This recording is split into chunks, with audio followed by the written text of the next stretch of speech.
All right, good evening. Let me welcome you to the 2016 Gulf South Conference Hall of Fame reception and induction ceremony. My name is Matt Wilson. I'm the commissioner of the Gulf South Conference, and on behalf of our 12-member institutions, let me welcome you. I'm pleased that you're here. We have an unbelievable class of 5 individuals joining our Hall of Fame. They represent the absolute best of the institutions that make up the Gulf South and the Gulf South Conference. I'm excited to hear some stories. I'm excited to hear what the Gulf South and what their institutions meant to them. And that's the best part of this night for us, is the stories that you get to hear and the opportunity for the families to make a few memories and take some pictures that'll last a long time. And you know, as I think about the Gulf South Conference, I tell folks we're about 3 things. We compete, we graduate, and we impact. We compete for regional and national championships. This year alone, North Alabama softball won their first national championship and the 50th in Gulf South Conference history, 50th championship. So congratulations to them. West Georgia football advanced to the semifinals of the national championship for the 2nd straight year, and Alfred Chalinga of Shorter became the Gulf South's first ever cross-country individual championship. So we're living out the compete part, so congratulations to everybody on that. Division II as a whole graduates its student athletes at a higher percentage than its student body, and we should. We have an emphasis on academics, and we have academic support for our student athletes that they should be taking advantage of. But I'm particularly proud of the Gulf South Conference. We had over 550 student athletes graduate from our 12-member institutions this year, and over 200 received Fire Seeds GSC all-academic recognition this year. A great achievement and recognition for the academic success of our student athletes, because if we're not getting them to graduation and helping them prepare in that academic side, we may be missing a small portion of their experience while they're there. So I'm proud of our student athletes in the classroom as well. And we want to impact our communities today and tomorrow. We do countless hours of community service among student athletes. If you hadn't want to make a list, it would just scroll forever and ever on all the community service projects that our student athlete advisory committees and various programs do. So I'm proud of the work they do. In particular, I want to mention 3. Lee University received the NCAA's Award of Excellence for their Volley for a Cure program at the NCAA National Convention in January. It was a remarkable program, a great acknowledgement and recognition for Lee University in their first year of active Division II membership. Additionally, we had 2 institutions working through the Division II Make-A-Wish program in partnership, raise enough funds on their campus through their SACs to grant wishes to 2 deserving Make-A-Wish kids at Delta State and Union University. So that's remarkable work and impactful work, and we hope that our student athletes leave with a sense of what they can accomplish as individuals and together to change their community. So we want to impact our communities today and tomorrow. So I'm really, really proud of what the Gulf South Conference stands for, and it's all a credit to our student athletes and our administration and our institutions. So we're excited about that. Tonight we're going to honor 5, but before we do that, I want to welcome the Vice Chair of the Gulf South Conference and President-elect of the conference, Bill LaForge of Delta State, to give a couple welcoming remarks. President LaForge.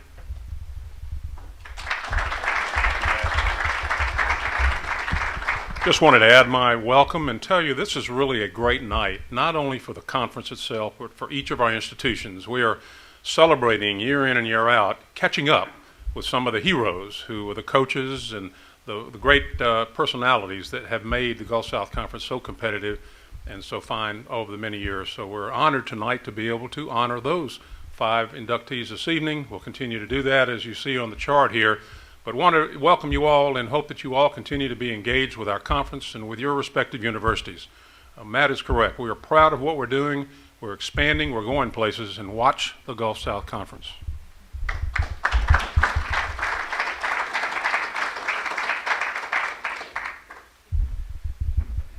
So the format for this evening is we've invited people to introduce our inductees, people that know these people a lot better than I do, that can share an appropriate story or give you some insight into who we're talking about tonight and what makes them even more special than we already know. We'll see some stats, we'll see some notes, but we know there's more to people than stats and notes, so I'm looking forward to that perspective we hear from folks, and then there'll be an opportunity for each of the inductees to share a word with you. So tonight we're going to start off with honoring Dr. Valisa Levitt Caldwell, and Mitch Gray, the Sports Information Director at West Georgia, is going to introduce Dr. Caldwell. Mitch?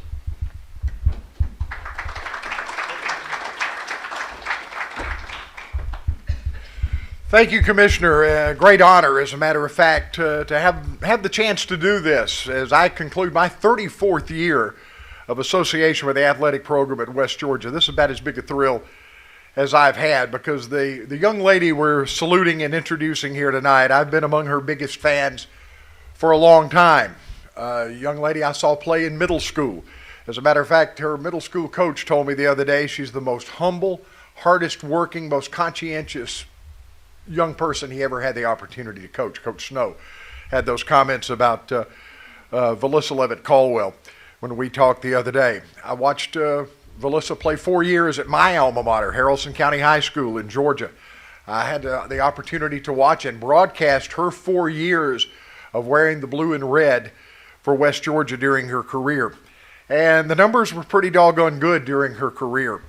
The winningest player in school history, 2 NCAA tournament trips, a Gulf South Conference regular season championship during that time, and is one of only 3 players in the history of our league to score over 2,000 points and get over 1,000 career rebounds. After graduation, she coached and taught. She added a master's degree to the resume. She added a PhD to the resume. And the last few years has served as a special education lead teacher in Marietta in suburban Atlanta. And there's something pretty special about folks who work in special education to me. She is the most highly decorated female student athlete in the history of our program. What she did, the first ever West Georgia 4-time all-conference selection during her career. She is a member of the University of West Georgia Hall of Fame. And tonight it is a real pleasure to get to have the opportunity to introduce this young lady as she receives our conference's ultimate honor. Ladies and gentlemen, let me present Gulf South Conference Hall of Famer, Dr. Valissa Levitt-Caldwell.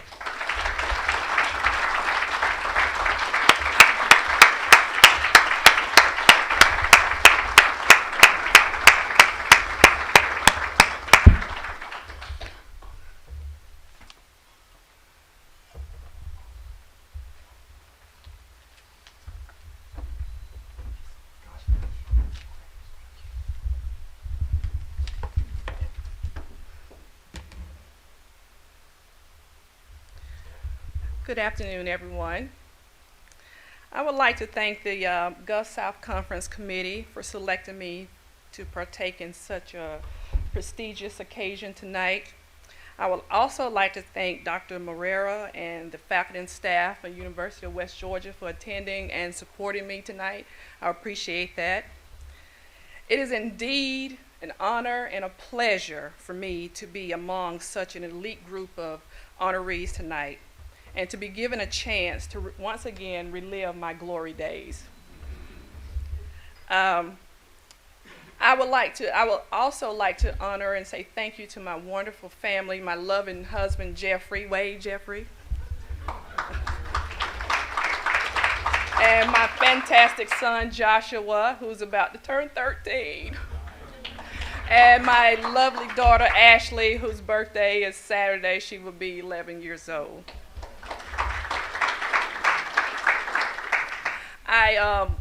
I have the passwords to all of my kids' cell phones. So my son was trying to connect to the Wi-Fi at the hotel, and I thought, okay, let me see what's going on in his text business life.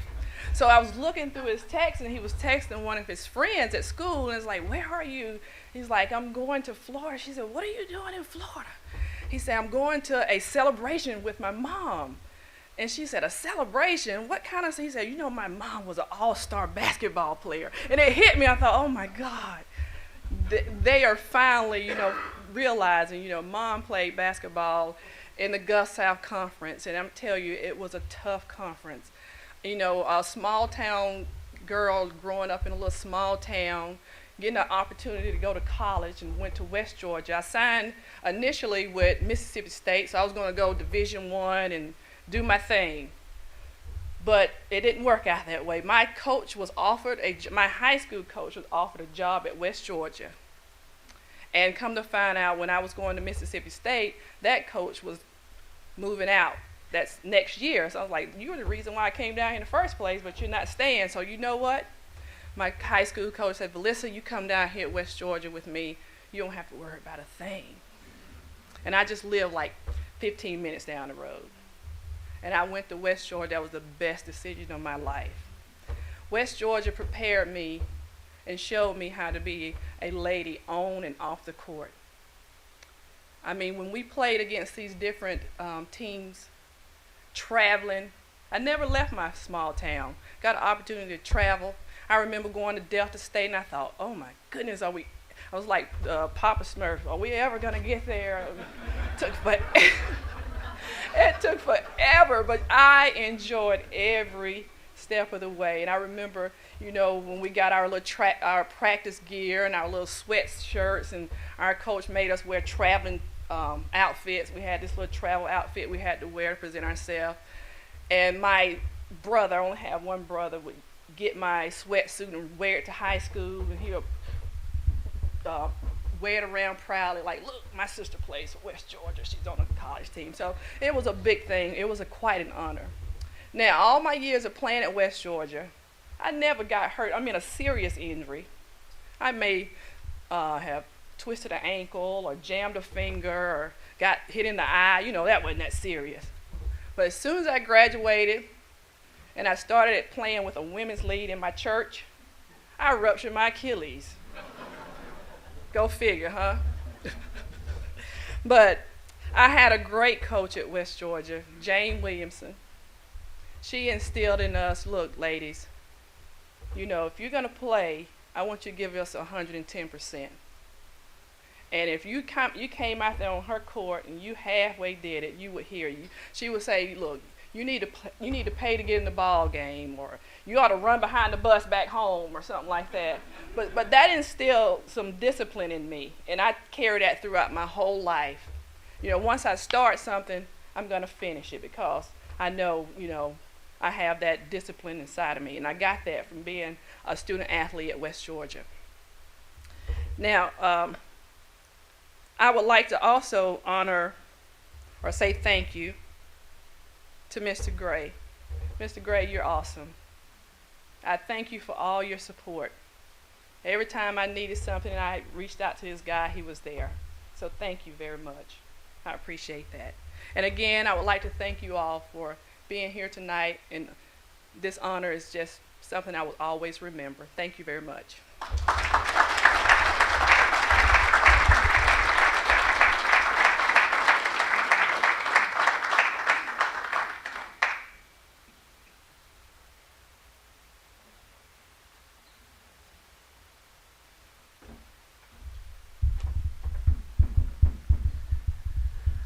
Well, our next Hall of Fame inductee is Melanie Carter of Alabama Huntsville softball, and we're going to welcome Coach Les Dhiman up to say a couple words. So, Coach.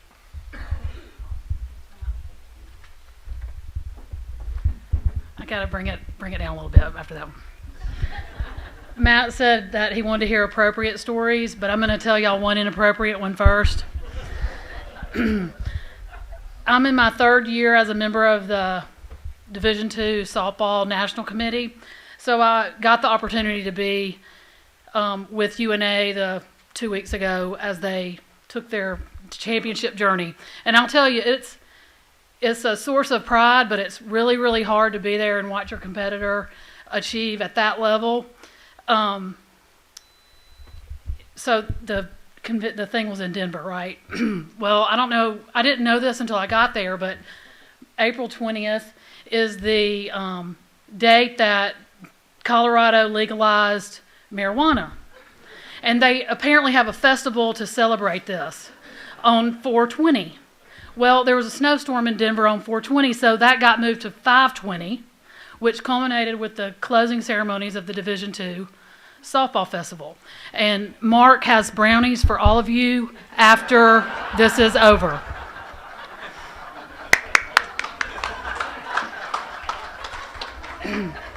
Really, I can take that story and segue it into Coach Carter appropriately. UNA went in the national championship. In the last 10 years, we've had 2 national champions, 3 runners-up, a 3rd place. I stand here before you, and I tell you that when I tell you that softball is our most competitive sport, top to bottom, in this conference. Number one, I wholeheartedly believe it, and the numbers back it up. And you know, I can argue. We can argue baseball. We can argue football. We can argue basketball.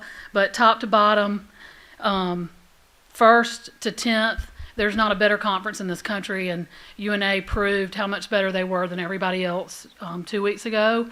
And honestly, there might have been a couple other teams in our league that who have made that journey could have done the same thing. And I wholeheartedly believe that, but congratulate UNA.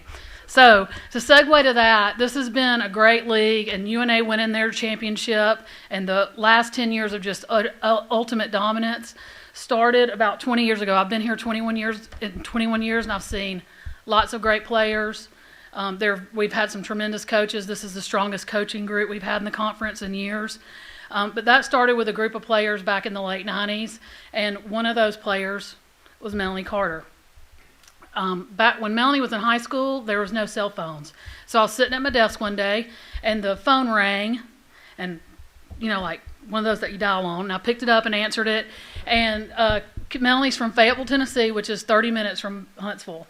And the guy on the other end said, "Coach, this is Coach Mack from Fayetteville." People in Fayetteville say Fayetteville. They don't say Fayetteville, they say Fayetteville. "This is Coach Mack from Fayetteville. How many years have you been down there at UAH?" And I said, "I've been here 4 years." And he said, "How many times have I called you and told you to come look at a player up here?" I said, "You hadn't called me one time, Coach Mack. Get on up here. I got one you need to see." So I got in the car. Melanie is from Lincoln County. They were playing in the regional tournament against Coffee County. I pulled in the parking lot. First of all, the place is packed out in, 1999? I mean, packed. So I sit there. Melanie is catching. She comes up to bat. The first one goes up against the fence. And it's truly one of those moments that a coach always says where they like to start going, "Who else is here? Who else is seeing that?" So the first time, she hit it to the fence and left, and they caught it up against the fence. The second time she came up, she hit it out to right. And the third time she came up, she swung at the first pitch and popped it up to the catcher. Lincoln County did not win that day, but I waited for Melanie and with her parents. I waited with her parents after the game, and she came out. And, I'm standing there. They know what I was there for, and her dad said, "First pitch." And I was like, she'll fit in great if I can just talk her into it. But Melanie went to high school with about 6 or 7 girls who were also really awesome, and they were all going to go to a junior college together. And so I had to do a really good job recruiting her. The accolades speak for themselves. She walked in. I was able to talk her. I actually think I really talked her dad into it, because really it was a little bit, truth be told, it might have been a little bit too far for her mom, 30 minutes. But I did, and she walked on campus the very first practice, and there was no doubt the kind of player that she was going to be. She was a fabulous player. She was a fabulous person. Throughout her career at UAH, she decided I was coaching travel ball too at UAH, and so she helped me with the team, and she said, I know I'm getting my degree in biology, but Coach, I really think I want to coach. And I said, "Well, you're crazy, but if you're going to coach, you need to go down there to West Alabama and work for Janet, let her break you in and get you settled in." And so she played for me, and then she worked for Janet, and then she got a job right out of West Alabama at Shorter as the head coach. And I'll tell you what, when my assistant left and I had the opportunity, she was the first call I made, and as great as a player she's even a better coach. And she's an awesome person, and you'll see that for yourselves when she gets up here. But it is my pleasure to introduce a Hall of Famer, Melanie Carter.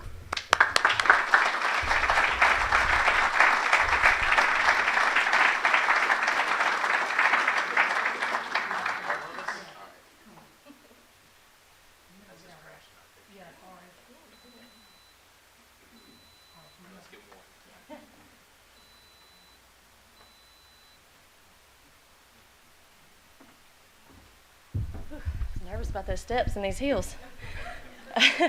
Thank you all for being here tonight. Melissa hit the nail right on the head. She said this was a chance for everybody to relive their glory days. Well, this has been, and this has been such an awesome opportunity. Thank you, Matt. Thank you to all the GSC staff who's put on the Hall of Fame for the banquet tonight. It's been something I found out in April 7th, I believe it was. And it's been something I've been looking forward to ever since. So thank you all for being here tonight. I'd like to say congratulations to the other inductees. I know all your hard work and all the playing time and everything else that you guys have put into it it's paid off. I'd like to thank Dr. E.J. Brophy, Dr. Brent Wren, and Laura Toby. She's here somewhere. Our UAH staff members who do an awesome job for us. We appreciate everything you do for UAH, and especially our softball program. I would like to recognize the late Mr. Jim Harris, who is also one of our UAH Hall of Fame members, and also Wendy Hurst Stewart, who is also in there. They are legends at UAH in their own right, and to be put in the same, just in the same class, and just in the same sentence as them, is something that's like truly humbling and very special to me. I'd like to thank my family and friends that are here tonight. We had some family come from a long ways away. Some of them drove upwards of 14 hours to be here. So thank you very much. Thank you. I love y'all very much, and I'm so proud that you are here to be here tonight. All the hours that you guys have put into me being able to play softball, and just the sacrifices that you've made, I really appreciate it. They've been able to watch me play and coach, so that's been a lot of fun. I'd like to say thank you to Les. Love you. You guys see the character that she just brought to the table, so to be able to play for her and then now work alongside of her, it's just been a dream come true. It's been so much fun. She's been not only a coach, but a mentor, and even now, more importantly, I would say a friend. As you can see from all the people that I've just kind of mentioned, there's no wonder that I had sort of a successful career playing, just being surrounded with the people that I was at UAH. So, UAH was the perfect fit for me. It was close to home, close enough to home. My coaches were great. Obviously, Les Dhiman and my assistant coach at the time, Carl Tunan. He was an amazing coach. He is a hitting guru. So it was a very great experience to be able to play up under both of them. I think the biggest thing that I would like to kind of get across tonight is just the fact that, when I was playing, none of this ever crossed my mind. Never once. Never once crossed my mind to be a member of the Hall of Fame. But here it is, and I love it. I'm so appreciative of this. But I just remember there's pictures of me when I was 3 years old, holding the broomstick, swinging in the living room floor.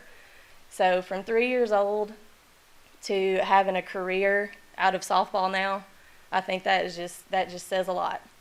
So I'm very lucky, very, very appreciative of everything, and I'm just so proud to be a member of the Hall of Fame.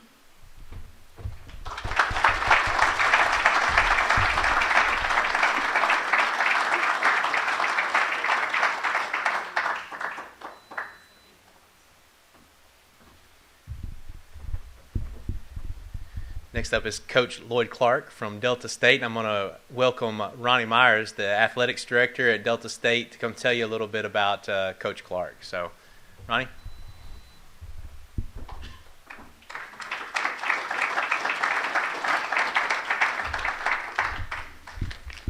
Boy, what an honor this is to help introduce a longtime friend of mine, Coach Lloyd Clark, for the Gulf South Conference Hall of Fame.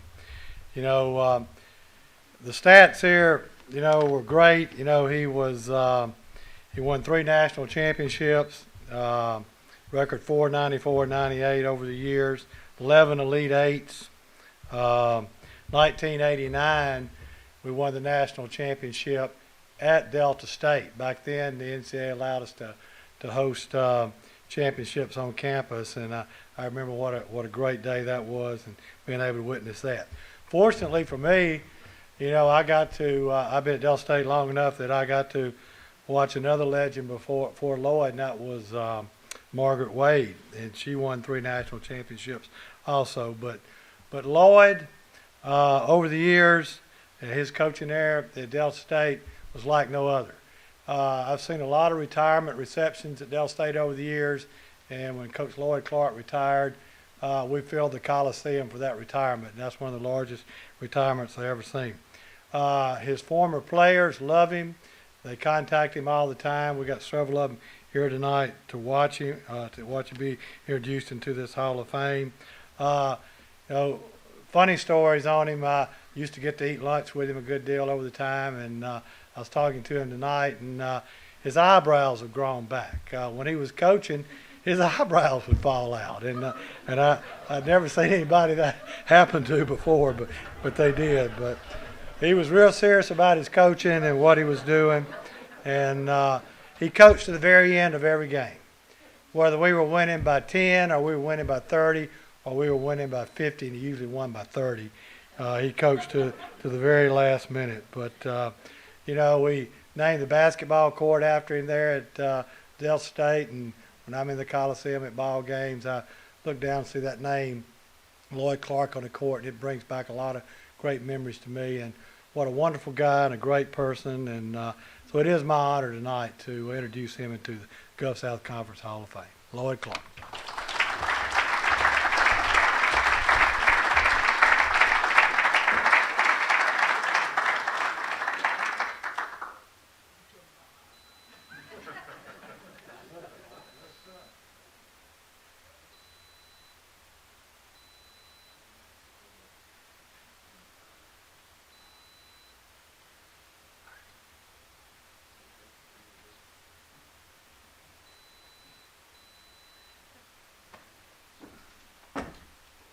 Note somewhere.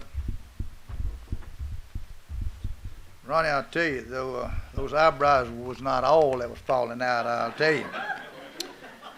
But thank you, Ronnie. I appreciate that introduction, all but the eyebrows. But I saw Melissa Levitt up here a few minutes ago, and believe me, when they say she was a good player, I had to try to defend her with the team I had, and I know how good she was.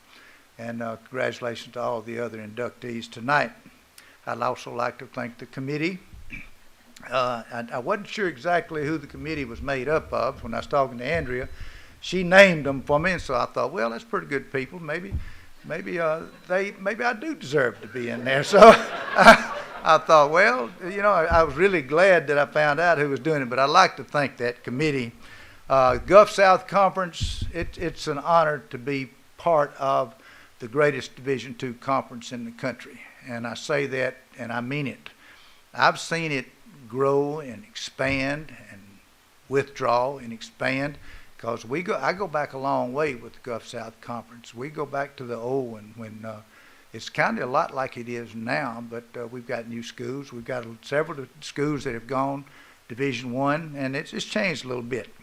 But it is a great conference, and I am very proud to be in its Hall of Fame. I do want to recognize my family. If you would stand up when I call your name. My honey, sweetie, Babs, would you stand up, please? My son, one of them, Brady. My daughter-in-law, Anna. Grandson, Connor. Granddaughter, Caitlin.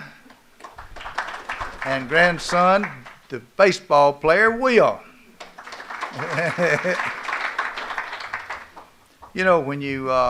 When you coach, I think we get way too much individual credit, and I honestly feel that way.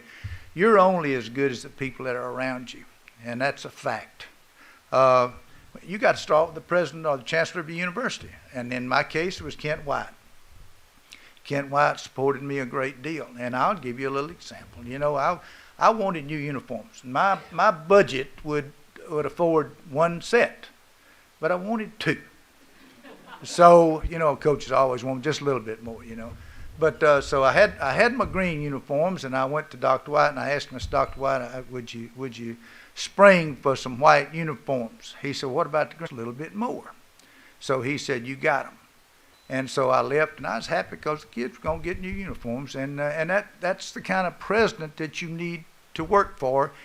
And David Potter came in and just carried on the same way that Dr. White had.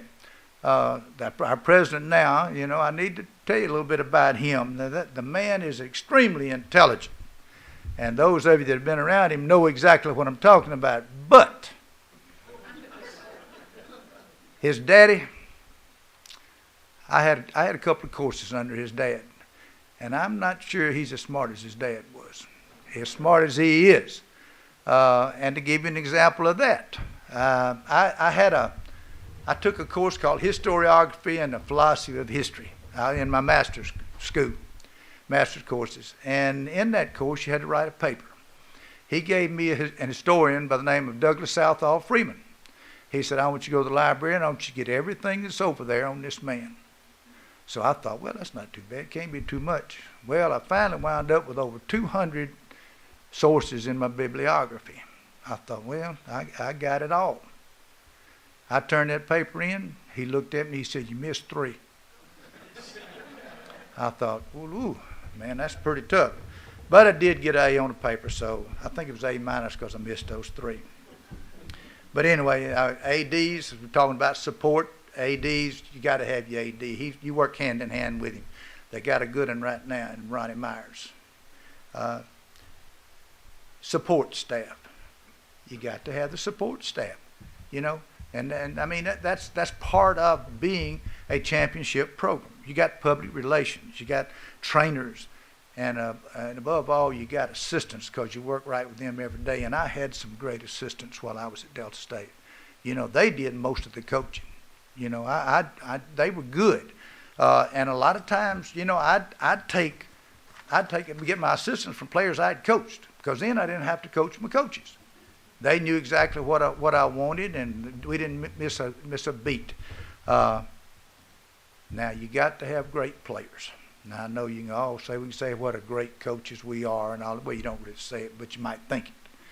But we've had some great players at Delta State, and it's a fact that great players make coaches look good.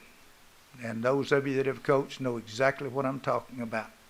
Now they've got to have some direction, and you've got to have discipline.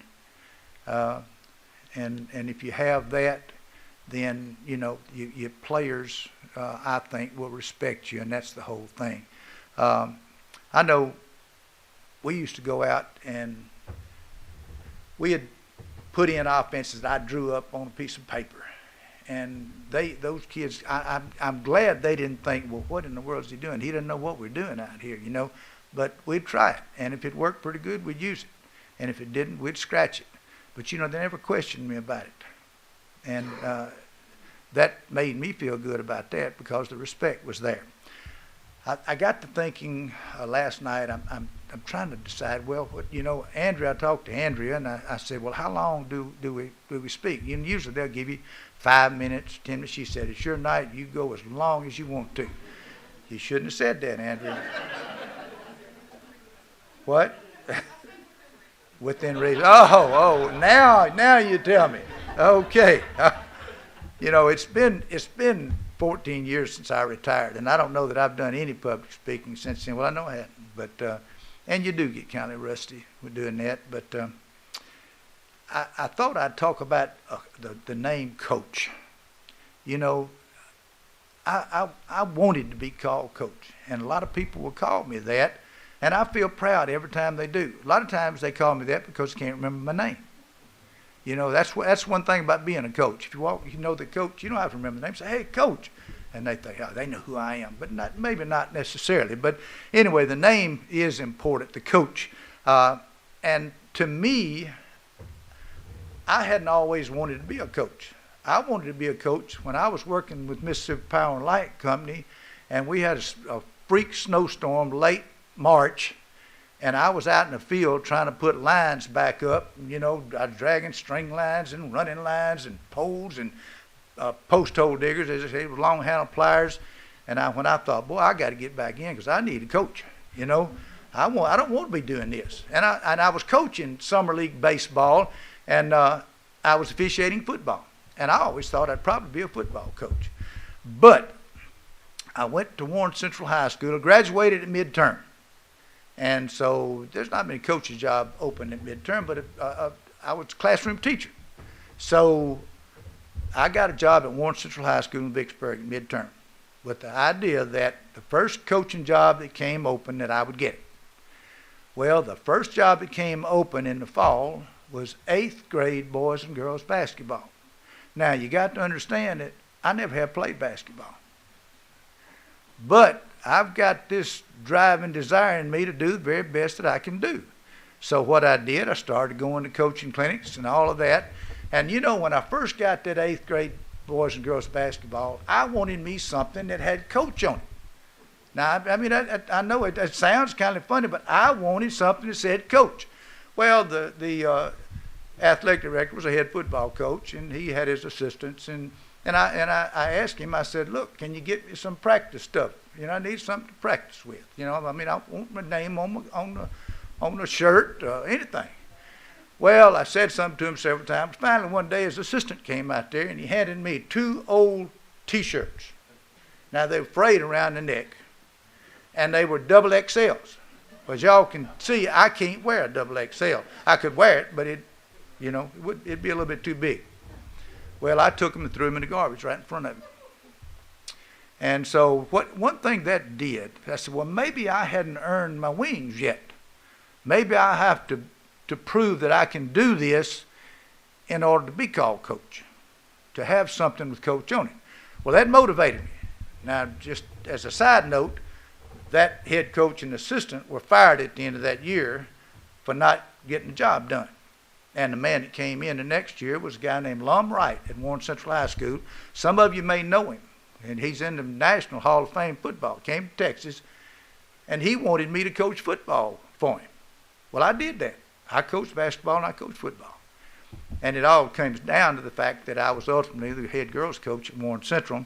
And but I did get my coaching stuff. And it had coach on it. And I was very proud of that. I wore it. I may even slept in it a little bit. I don't know, but I was very proud of it. Anyway, in 1983, Delta State came. A guy named Brad Hovius came and asked me to come to Delta State and coach women's basketball. And believe me now, I was a little leery about that. You know, I'm trying to build that confidence level. But I went. And with the idea that I'm going to do the very best job I can do.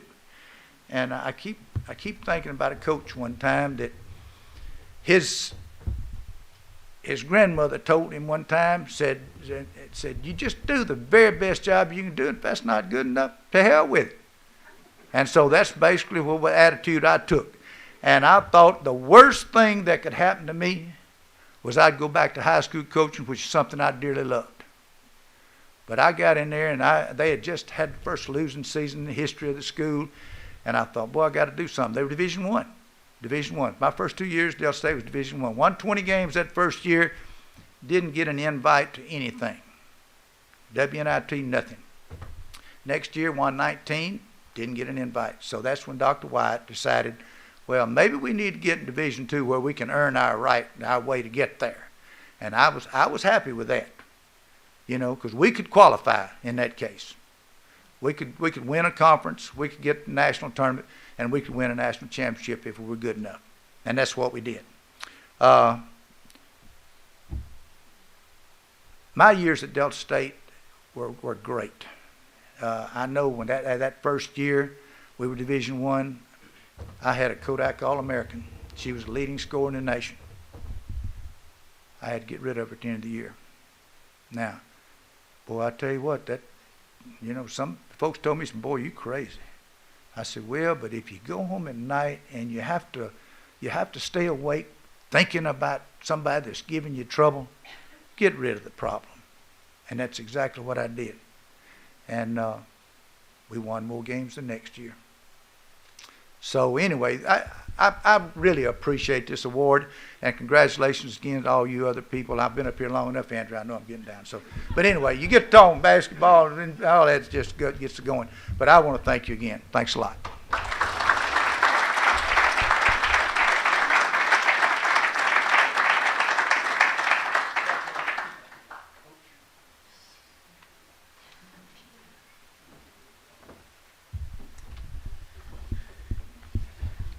Next up, we're going to recognize Cody Gross from the University of North Alabama. I'm going to invite head football coach Bobby Wallace up to tell a few words about Cody. Coach.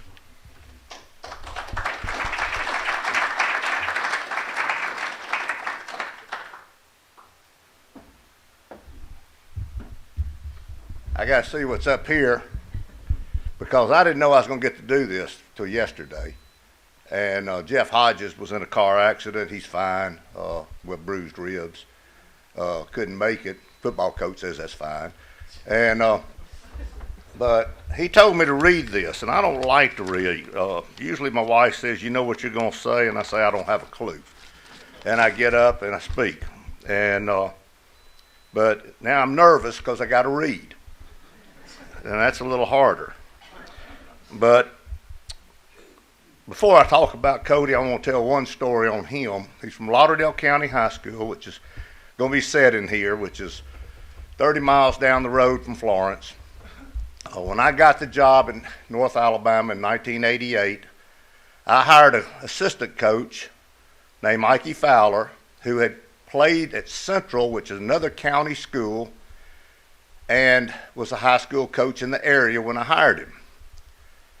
And the second year we were there, he came to me and he said, "Coach, we've got to sign the quarterback at Lauderdale County.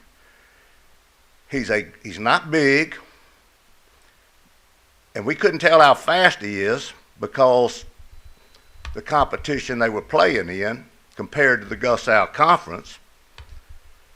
And I said, "I don't know, Ikey. I just don't know." And he said, "Well, Coach, I'm telling you, he is a great kid, unbelievable competitor, unbelievable leader." And I said, "Yeah, but every coach says that." And when you're recruiting, all you coaches know what I'm talking about. You get out there, every school's got a guy that they say is like that. And anyway, so Cody says I offered him a notebook and a pen. Now, I don't know if that's exactly right, but I offered him a small scholarship. And he came to UNA. And just shows you how good a recruiter I am and evaluator. As a player, Cody is one of the winningest quarterbacks in the history of college football. That's a pretty strong statement, but it's true.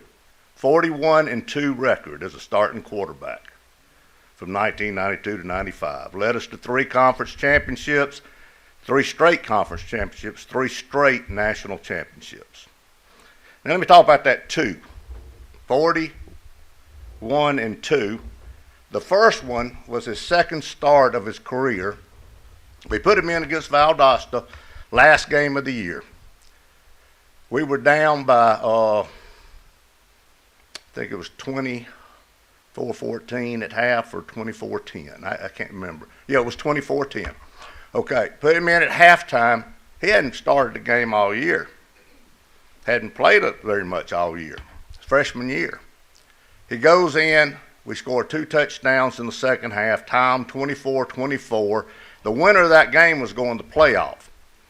Now, how we got the choice, I don't know. I hate to say that, Herb, but we did. And so we made the playoffs. He wins the next start against Hampton, and then the next start we're playing Jacksonville State. We lose 14-12. Jacksonville State went on and won the national championship. The next year, we're undefeated. The next year, I was stupid enough to schedule Youngstown State. Jim Tressel, they just won the national championship in 1AA.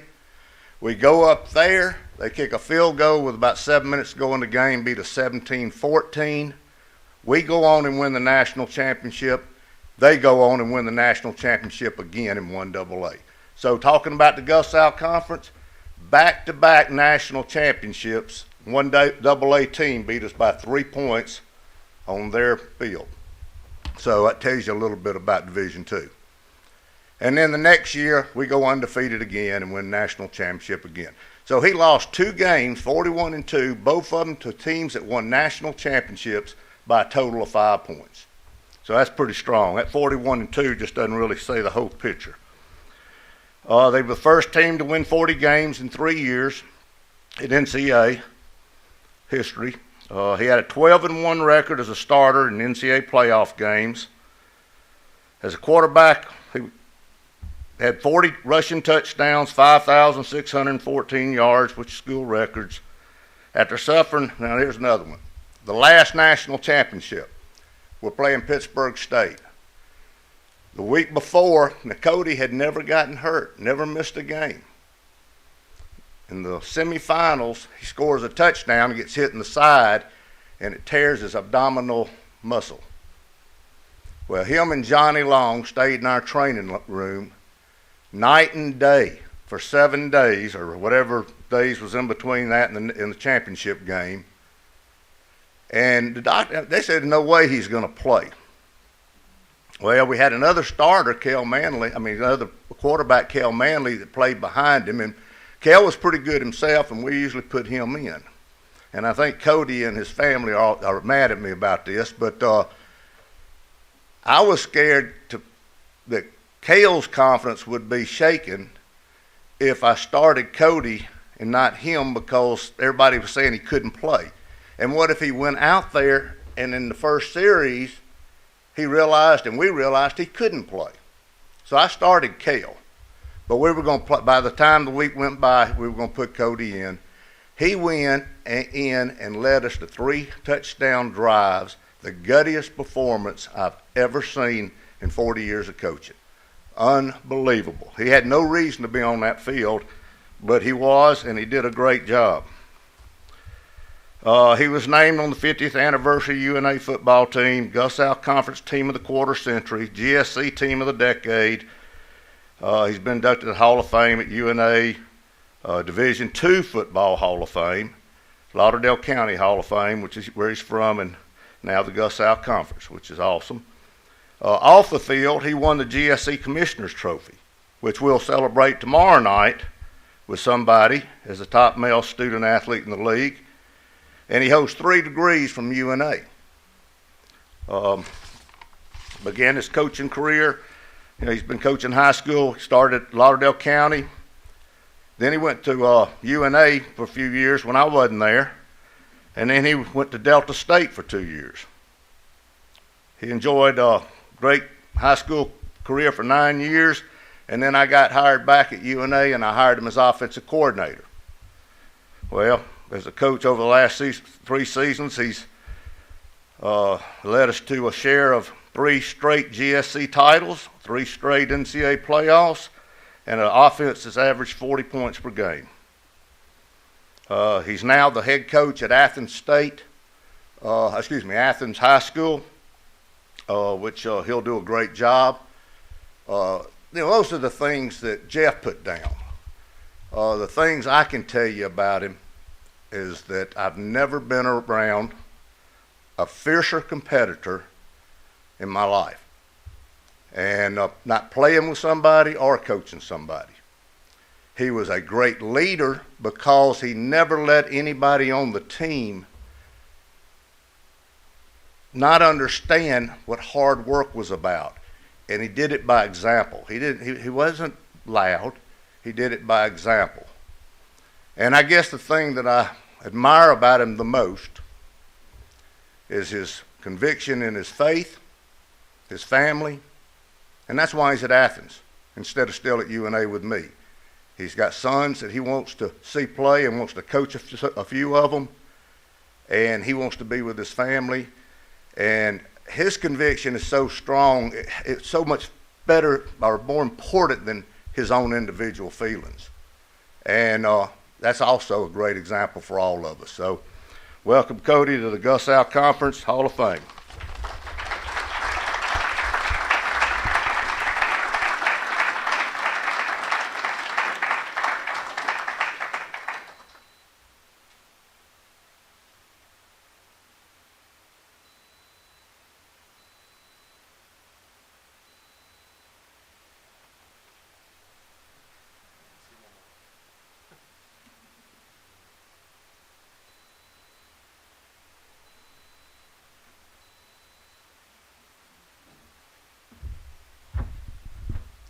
Well, after that, I don't really think I need to say anything.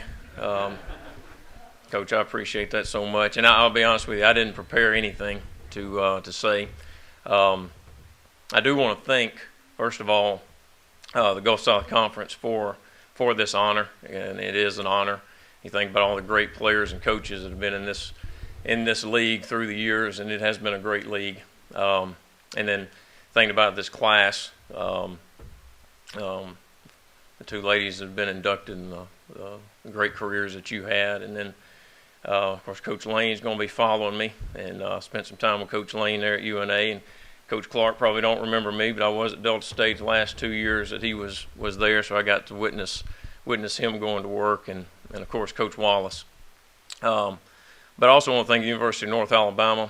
I've spent, I guess now, 11 years of my life there at UNA, and very special time as an undergrad, and then I got my master's there, and then coached there 2 different times.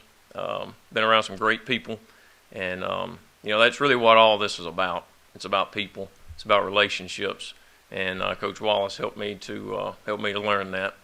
But Jeff Hodges, the coach mentioned him, the greatest sports information director there is. No offense to any of you out there. Been doing it a long time, and a great job of promoting his school and his athletes, and really has done a great job for me through the years, and that continues, and consider him a friend. I want to thank, again, Coach Wallace, not only for those words, but for offering me. It was a little more than a notebook, and that's what I said, a spiral notebook and a number 2 pencil is what I said. But it was a little more than that. But you know, D2, nobody else was offering me. They actually offered me too much. That's what my dad came on the visit, and you coaches out there will understand. I was a 3-sport guy, and I love them all, still love them all. And as a high school coach, I promote them all. I miss the 3-sport guy myself. But I go and visit with Coach Wallace, and he offers me, I think I got tuition in the room. And, you know, it's pretty good. And, of course, my dad thought I was better than that. And we leave, and, you know, he's a little aggravated. And, of course, I sign because I don't have another offer. And then I start coaching, and I start telling him how the equivalencies work. And he said, well, they offered you too much, didn't they? And it's true. It's true. They did. But the thing he did, he said, if you come in here and start, you'll be on a full. And true to his word, before the next season, I was on full scholarship. So, but I got to work under him as a player, and then being with Coach Wallace as a coach was great as well.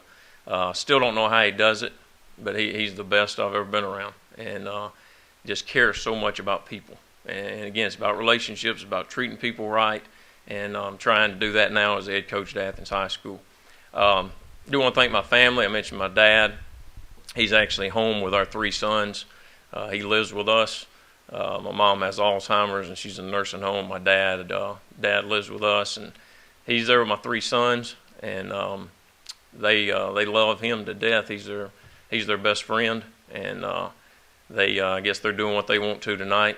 And but I do have an 18-year-old Peyton, have a 15-year-old Braden, and have a 10-year-old named Brogan. And the reason they're not with us though is because they have basketball practice and they have workouts, and we're not going to let them miss any of that. So that's why they're not with us tonight. My wife Karen is here. She's the first girl I ever went out on a date with. I struck gold on the first date, and at the end of this month, on the 29th, will be our 20th wedding anniversary.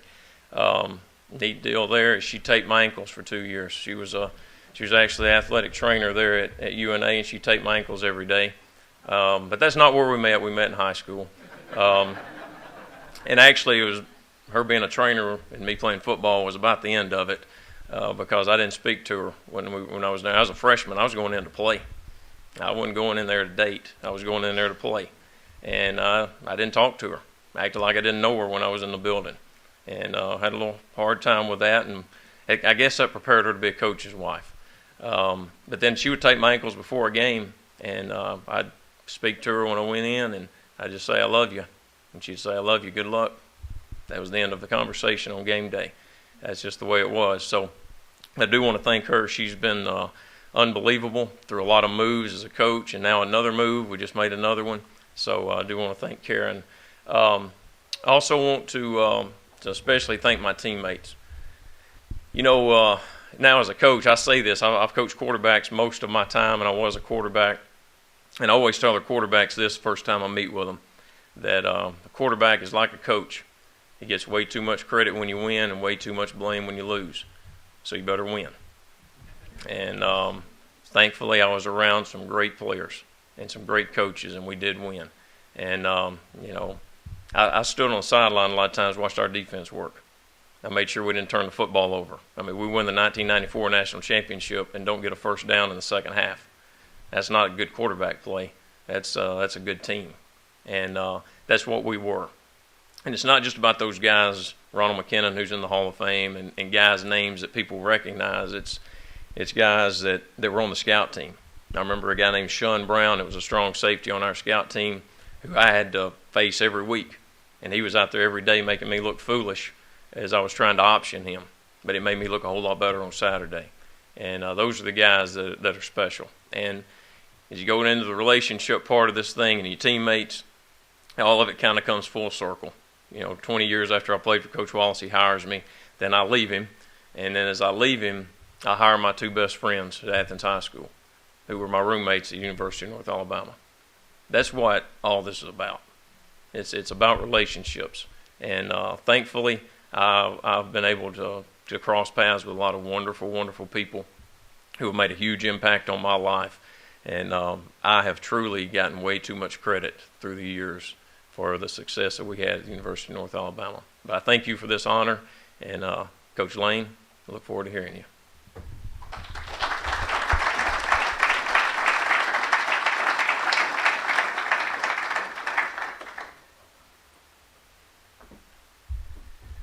Now we get an opportunity to hear about our final inductee for the evening. I'm going to invite the Director of Athletics from North Alabama, Mark Linder, to come up and tell us a little bit about Coach Lane.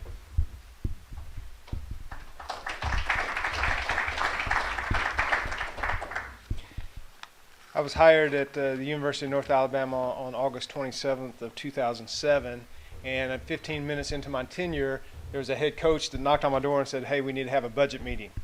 And that was my introduction to Coach Lane. He was our first full-time baseball coach at the University of North Alabama in 1983. And from looking at the pictures, he inherited a program that had gone through 6 losing seasons, did not have a field, didn't drain very well, no fence. And the story is that he welded the batting cages, he drained the field, he did everything. He built our program from scratch. And so that's why we get the chance to honor him tonight. There's a story that circulates, a lot of stories, but I'm only going to tell one. That's one of my favorites. But legend has it that Coach Lane had scheduled a baseball game against Ole Miss. And they were on the phone, and the Ole Miss coach is saying, "Well, we're expecting some rain. We might not be able to get it in." And Coach Lane says, "We're coming." And so we get over there, and sure enough, it had rained a little bit, and the field was a little bit sloppy. And the Ole Miss coach goes, "See, I don't think we're going to be able to get it in." And Coach Lane went, "Hold on." And the Ole Miss coach went, "What?" He goes, "We brought our rakes, and we brought the diamond dry. We'll get the field ready."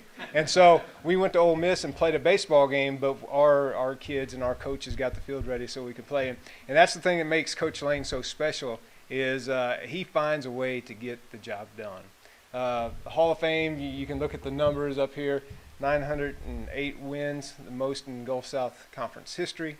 He has been 4-time Gulf South Conference Coach of the Year, made it to the World Series in '99. All those numbers are really outstanding, but I can tell you he's a better man than he is a coach. And his integrity is part of our culture. It's the fabric of our culture at the University of North Alabama. And people like Coach Wallace and Coach Lane, Cody Gross, they have established that. And so we're very fortunate. So Coach Lane, welcome to the club. Come on up and be inducted into the Hall of Fame.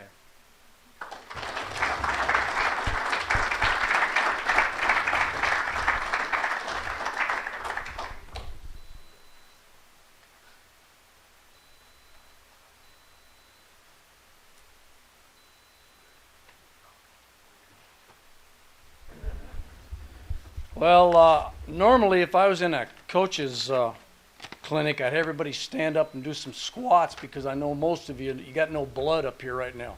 and listen to everybody talk. Donnie McBrayer warned me that if I spent too much time up here, he was going to stand up in the back and do this. So this is a great honor. Let me first introduce our two boys. Jess is the one with, what is that thing they call nowadays? iPad or whatever.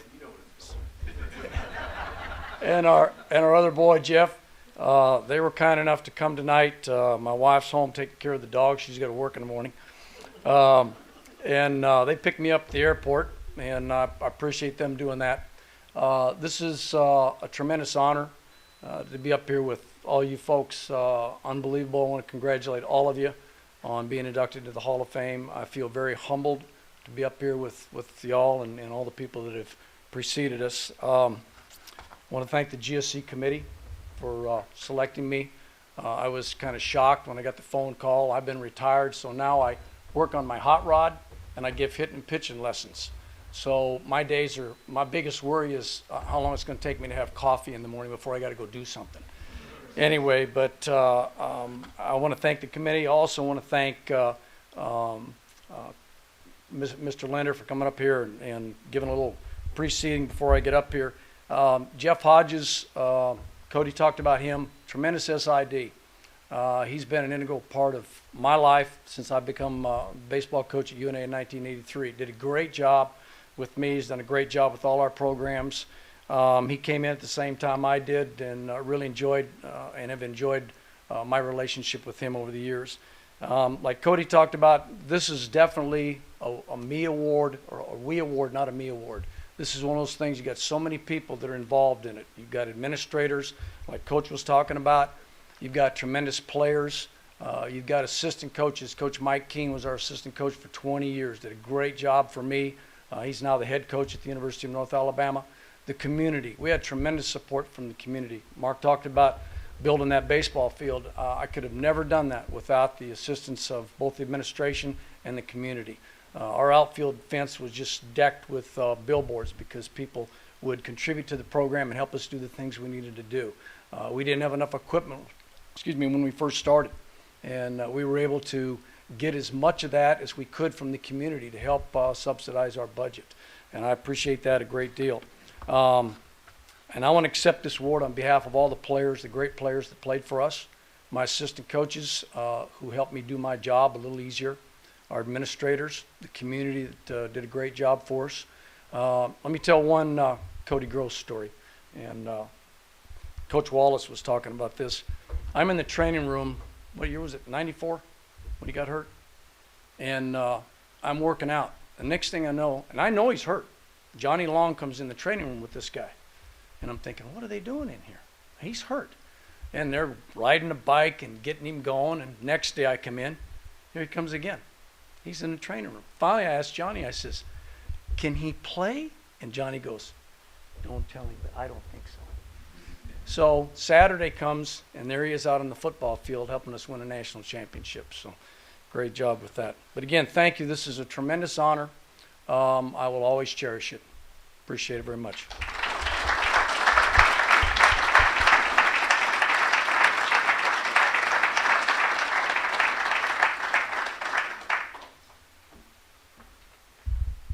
Well, it's been a wonderful evening for sure. These tonight and tomorrow night, when we get a chance to honor our top 10 and then give out our commissioner's trophies, are two real highlights for me every single year. I say it.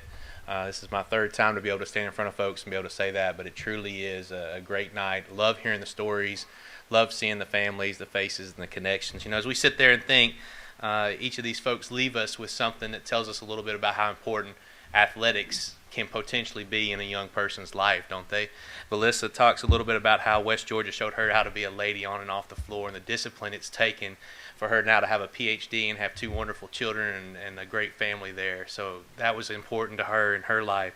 Melanie talks about how she spends a lifetime where she's swinging a broomstick when she's 3 years old, and it's a lifetime of success and a lifetime of confidence for a young lady to be a star on the softball field and the coaching industry. Coach Clark talks about all the people you need around you to be successful, whether it's in athletics or life. And we learned that through our athletic programs. Cody specifically talked about the relationships you learn, you build, and then maybe one day you get lucky enough to hire 2 friends to help you coach and mentor some other high school students and make a difference in their life. And Coach Lane talked a little bit about history and tradition and all the players that help make a program and an institution what it is. So I'm really thankful for the opportunity to hear their testimonies tonight on what athletics can do.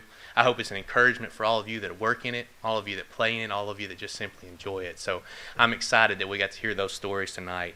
One of the last things I get to do as commissioner is tell a lot of thank you. So bear with me for a second because this doesn't just happen. There's a lot of people that help us make this happen. And I want to start with our Gulf South Conference staff. Andrea Anderson has helped plan a wonderful evening tonight with our hotel staff and has made this a nice setting and everything. So I appreciate you, Andrea. Mike Anderson is our assistant commissioner, and he gives us some history and institutional history so we know where these folks are coming from and helps make sure that we have a good environment as well with signage placement and some other key things to make this a special night for our folks. So thanks, Mike. And Michael Stagno has been leading our social media and web and visual presentation element on this, so he makes a big difference for the evening as well. So thanks, Michael.